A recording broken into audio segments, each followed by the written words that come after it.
tell me, is anything changing? Like we've seen girls here saying we can't talk about our period. Is it changing? Is it easier to talk about sex today? Or are some conversations still taboo because you'll have to talk about sex, so there's an association with sex, even obliquely? Like, are there health issues you can't raise? So the HPV vaccine is a wonderful thing. It is a vaccine that can protect you from cancer. It is the only vaccine in the world that can protect you from cancer, and this is the cancer of the cervix. And it's the only cancer that can be prevented With a vaccine. with a vaccine, yeah. So more than 90% cases of all cervical cancer are linked with the HPV vaccine. But if you go and search about the HPV vaccine, you know, you will find a lot of haw about it. Even when I learned about it in medical school, it said it happens to, the textbook said cervical cancer is something that happens to promiscuous women. Wow.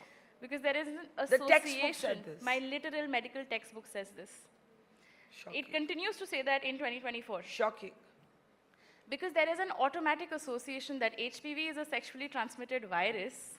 That means that if you give this vaccine to somebody, they're going to go start banging everything that moves, which means if you want to protect the morality of women, you must not give them this vaccine. There is so much misinformation around this vaccine.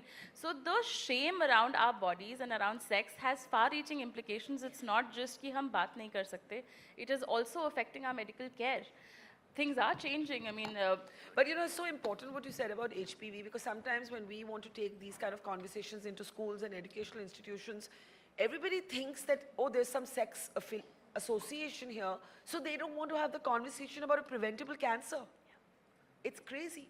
it is a shame. Yeah. And it is so unfortunate that it's because of some, you know, arbitrary moral boundary that has been put on us that ऐसे होना चाहिए, ऐसे नहीं होना चाहिए, because of which women do not get life-saving care, preventive care. So things are changing, definitely they're changing, but how fast is a question. Now tell me, Dr. Cuterus, you know, I can't even call you Tanaya because I'm so used to thinking of you as Dr. Cuterus. What do you want the girls and the boys here to know? You know, things that you think everybody should know, but there's shocking ignorance about. I think I'm going to hammer this point home after this talk very well. Please get your vaccine. If you're under 26 years of old, 26 years of age, you can get the cheaper vaccine, which is 2,000 per dose. So please, please, please, please, please get it. It is one of the best things you can do for your health.